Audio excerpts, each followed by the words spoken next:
I'm not the guy who go in the forest. I don't mind. Tom again! Hello and welcome. So that is what you can expect right here on WRC Sideways. I am Nick Bright, but let's turn our attention quickly to round 4 of the 2019 WRC Championship. We headed to Corsica, also known as the Rally of 10,000 Corners, and there were some real twists and turns, I should say, because Elfyn Evans was leading the rally going into the power stage, the final stage of the rally, by 11 seconds. And then have a look at this, because this happened. Absolutely gutting. Remember, all of the highlights are available on redbull.com/rally. And if you want to join in the conversation, the hashtag that you need is WRC Sideways. We'd love to hear from you. Right, let's get the guests on. They've been sitting here patiently waiting for me to introduce them. So first and foremost, please welcome back double BRC Ladies Champion, Nabila Tejpar's here, everyone. Come on. So Nabila, what have you been up to since we last spoke? So, since I was last here, I have done another 2 rallies. We actually switched on to Tanak as well. We had one over in Southern Ireland, West Cork rally, and then the following week we went straight to Spain for another rally, which was, I'm going to say, quite like Corsica. Many, many twists and turns, and yeah, but it didn't go so well for me. But happy with the progress in Ireland, but just didn't pick it up, no rhythm. I love that. Since the last show, you know, she's done 2 rallies. It's like since the last show, I've managed to dress myself successfully 3 times. You've done 2 rallies. Right, my second guest then sat just next to Nabila there. YouTube and Instagram star of TGE TV. Tom Exton's here, everyone. Come on, Tom. So, Tom, tell us about your channel. It's effectively just supercars and my life around supercars and everything in between, basically. Favourite supercar? Lamborghini Aventador SV. Look at him, he's thought about this before, It's not only supercars that you know a little bit about, though, because I'm hearing that you've had a bit of a rally experience. Yes, I actually went out in a WRC car with Danny Sordo, which was terrifying, but one of the best experiences I've ever had.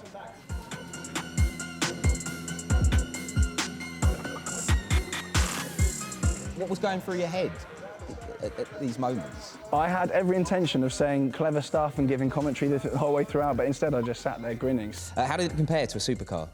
A lot different. Supercars, you don't generally drive them around in the woods past trees, so a little bit more terrifying. I tend to just to sit in traffic around where I live in my car, so yeah, a little bit different. All right, OK. That is an amazing comparison. Right, anyway, we'll leave that there because I've got a third guest here, actually. It's behind me, just behind to the right over there, playing away, eWRC champion Jon Armstrong's here, everyone.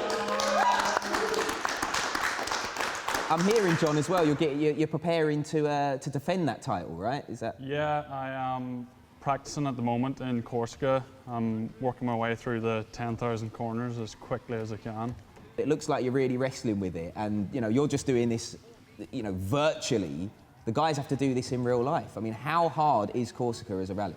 Yeah, it's very tough. You've got a lot of corners, so you need a very well-balanced car that will not have understeer or oversteer. You want to get through the corners as quickly as you can, and yeah, avoid all the rocks at the side of the road and other obstacles to overcome. You're going to be sticking with us because you're going to take us through a stage in Argentina as well, which is the next rally, right? Yeah, I'm going to be running through Argentina after a bit. I wonder if our rally drivers will be like that as well in Corsica. Well, Red Bull TV's Mike Chen is on the ground for us. Guys, what a weekend it has been here in Corsica. This will go down, I promise you, as one of the classic Tour de Corse rallies on the World Rally Championship calendar. It has been unbelievable. Now, we were expecting big things from Citroën this weekend. Well, to be honest, Sebastian Ogier nor Esa-Pekka Lappi really turned up in difficult conditions. They were complaining all weekend of understeer, and that is the last thing you want on a tarmac rally, and they didn't win a single stage the entire weekend. Now, over to Toyota. Chris Meek on the pace, but he was in the wars from stage 1. He picked up that early puncture. That kind of set him on the back foot. He lost 50 seconds. And then in stage 6, he damaged the rear suspension, caused a little bit of controversy with Elfyn Evans. Into day 2, Tanak took the lead of the rally from Evans. Fast forward to stage 11, Tanak picked up a puncture, game over. No chance of victory for the Estonian driver, basically sealing a pretty bad weekend for Toyota in general. But in the final stage of the day, Thierry Neuville put in an absolute blinder, takes the overnight rally lead. Just 2 stages remained coming into today.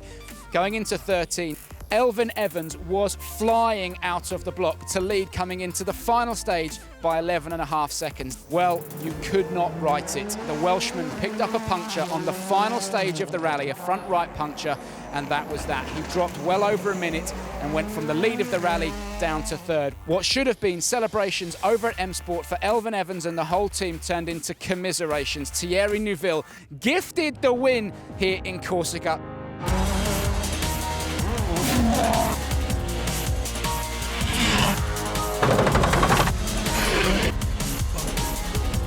Incredible. Tom, I'm going to come to you first because we saw Elfyn Evans had it ripped away from him at the last minute. It must be absolutely gutting to basically, you know, thinking you've got it sewn up to it being snatched away from you. Quite literally ripped away. He saw his tyre just coming off as he was coming to the kind of final stages. I don't know what that must feel like. Poor bloke. Absolutely gutting. I know someone who must, you know, have gone through similar things, you know, victory and defeat and all the rest of it, sat next to you, Nabila. I mean, as a driver, if that was you, how would you be feeling right now? Horrendous, like knowing that it's basically all yours and you did everything you could to take that time back first thing in the morning, to have it taken away by a puncture. It's just cruel. I think that was a very, very good example of how high the highs can be in rallying and how low the lows can be. Next, we're going to talk about the WRC, which is the Junior Championship. And these guys, they're the future of the World Rally Championship. And they go just as much as the big boys, sometimes pushing too hard in their quest to impress. I mean, have a look at this crash first and foremost. That is a big crash right there from Martin's Sesks. Ever crashed like that, John, in your time? Probably nothing that bad, but yeah, I've wrecked a few Fiesta R2s in my time. Yeah, them drivers, they all got identical cars, so they're pushing as hard as they can to beat each other because it's down to pure skill and sometimes it goes wrong. He wasn't the only one who crashed though.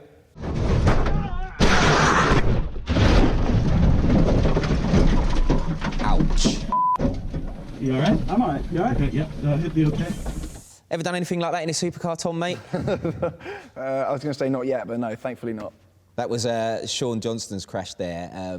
Do you know what? Seeing it on board makes me feel a bit, because realistically, it wasn't like a tough, like hard impact. But when you roll the car, I just imagine it. I've never done it, you know, because why would you? I just imagine it being terrifying. I personally didn't find it that bad. I had quite a bad accident back in 2016. But I promise you, it's really not as bad as you think it's going to be. I actually sat there afterward and I was like, oh, is that it? Because I'd never crashed before, so I had no feeling or expectations of what it was going to be like. And then I just was like, oh, okay, I'm still here. I'm still strapped in. It's all good. Right, Sean can actually take us through the crash now. Have a look at this. We came to this corner just a little bit too fast. It tightens up, which I had my notes, but I just had a little bit too much speed, maybe not quite on the right line. Then I think the front of the car hit this curb, and yeah, we ended up down here. So, like I said, thank God for trees. So that was the JWRC, but back in the WRC, it should have been Evans's race, but as we've already discussed, it was taken away from him at the very last minute. Tanak posted this after the race. I know how difficult it is to accept this kind of thing happening. This win should be yours, Elfyn Evans. But we all know that this sport can be really cruel sometimes. Huge respect to you and the whole of M Sport. You were strong this weekend. We can have a look at the standings now. Let's go through it then. In first place, we can see there, Thierry Neuville, 82 points, racing for Hyundai, of course. Sebastian Ogier in second place, 80 points, only 2 behind. Tanak there, 77 points. Elfyn Evans will be disappointed seeing that, you know, on 43 points down in 4th and 5th. Chris Meek there with 42 points, but it's safe to say, Nabila, that it is very close at the top of the standings. Yeah, it's been great, even from the start of the season. Thierry was 3rd and now he's up to 1st, and it's incredible to see. Massive shout out now to Timo Sunonen because after 2 disastrous rounds in Sweden and Mexico where he crashed out, he pulled out all the stops this time out to finish 5th. Now, after his crash in Mexico, we asked you guys how many chances should a driver get if they keep crashing. Now, one comment that we got was from EPOB, who said, get this, if a taxi driver crashes twice in a row, he would lose his job. Should the same be said for rally drivers? Should the same be said for rally drivers? What do you think? It's a slightly different kettle of fish. Driving people around safely and competing at very, very small margins at high speed. Nah, crash as many times as you like. Well, Timo answered the question with his result, and here's what he had to say about his performance. Yeah, it was a good run for us, and I have had the monkey on my shoulders, and was telling the car down and relax and bring the car home, and I give some banana to him, and now he's a nice guy. Another key part to rallying is the reaction times. They have to be more than just good. You've got to be on it. But the reason we're talking about reaction times is because if you were watching last time, you may remember that me and John over there absolutely smashed it in the wheel change challenge. I feel like we got stitched up with a bit of time penalty, but we're not going to go into that. You know, we're not going to go into that now. Well, this time round, we've decided to have a bit of fun with the panel. And since we're talking, as I say, about rally drivers' reaction times, we thought it would be appropriate to test our own. There's a green light here and an annoying sound. When it turns from red to green, we have to press the buttons on top of these, and the last person should get some kind of shock. Right, let's try it then. I'm so confident I don't even need to look at it. Huh? What are you looking at? Oh! I'm going to do it in my left hand. This is how confident I'm feeling. Let's go. Tom again! Oh! Broken, get rid of it. Classic. Classic. You can't lose 3 in a row. Let's go. Here we go. Tom again!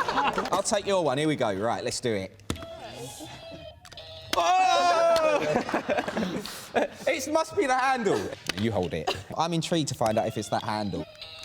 Oh. It's the handle! It got him, you see? I got done as well. Well, you got done as well. Who knows what's going on? Well, some quite literally shocking reaction times that we saw there, guys. Terrible. I feel like, firstly, I need to come to you, Tom, because you got shocked the most, it would seem. I blame the machine. Right, remember, you can see all of the highlights from Rally Corsica and more on redbull.com/rally. Do go and check that out. Right, our man on the ground is Mike Chen. He's our man in the know. He's in there with the drivers. He's finding out all the stuff that I would want to find out if I was talking to the drivers. Well, this week, he's with Thierry Neuville, finding out who's most likely to. Easy. I will be there. I don't know about you. You're not a bad dancer. You pride yourself on your dance moves, don't you? You can come on Sunday and we're gonna see. Oh, definitely him. I mean, he's joking all the time. It's even quite difficult to be serious with him. It's true. I'm the service park clown. In a car? In a car. Well, in a rally, you're only doing short stages, so if you can't hold it Definitely for that amount not of time, me, because I don't go on the toilet when I have left service until I'm back, so... I don't mind admitting... I'm not the guy who go to in the forest. I don't mind... I don't mind admitting, I've done endurance races and circuit races before, and I have... So you in the car? I haven't done it, but I've certainly done the other thing. I've peed in a car. So Chenny there admitting that he's urinated during a rally. So Tom, have you ever been caught short, you know, whilst driving around in a supercar? Needed to maybe go in a bottle or something? Doesn't really happen around London, I don't think. I think if it does, you've got a bit of a problem. But no, never done that. Right, moving on. Anyway, if you kept an eye on the official WRC social pages, you might have seen Latvala relaxing between stages. Check this out. Have a look. It looks weird what's going on there, but this is a real thing. And when I say butt as well, that's not a pun either. That's a real thing. He's having his butt massaged because he's been sitting in the seat for too long, right? Comment below your best captions for that video that you have just seen. The best ones will read out after round 5 of the 2019 WRC Championship, which is Argentina. Now, speaking of Argentina, leads me on nicely to what I want to do next, a one-word association game about Argentina. The only one I never won, so for sure this on target in there. Wonderful atmosphere with the fan, looking forward to it. great stages, El Condor.